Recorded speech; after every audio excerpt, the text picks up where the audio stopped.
Okay, so now we're going to use the change of base. You could do these problems based on what we did in the previous video.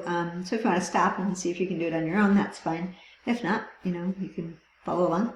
So change, and then here's our expression, to a quotient of natural log. So they want us to use natural log.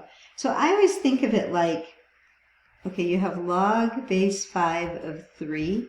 I think of it splitting, like this one goes to the top and this one goes to the bottom. So I'm going to have natural log 3 over natural log 5. Now that's the answer. I can put parentheses, but that's the answer. Usually though they want a decimal approximation, so stop the video now and try this on your calculator because we want to make sure we can get correct decimal approximations. So try it on your own with your calculator and then come back.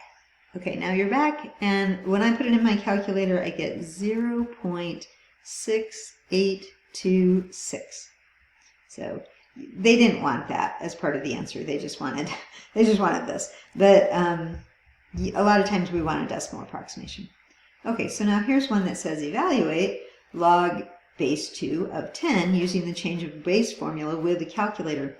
It doesn't matter what base you choose. If you're thinking, well, I'll use base 10 because it's got a 10 in it, great, but you don't have to. So I'm going to go with the natural log. So this one's going to go down in the denominator, this one's going to go up in the numerator. So I'm going to go natural log of 10 divided by natural log of 2.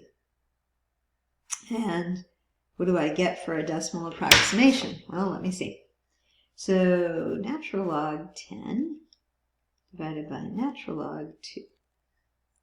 And I am getting 3.3219 as the approximation.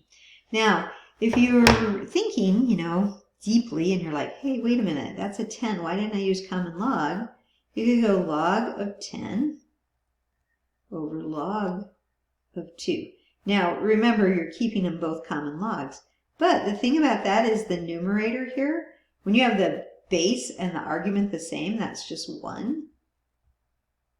So you could write it as 1 over log 2. And then you could put that in the calculator. There would be a little less typing. So 1 divided by log, it'd have to be a common log in this case. And yep, you get the same approximation. So if you were thinking that way, that's a wonderful way to think as well. But the number comes out the same.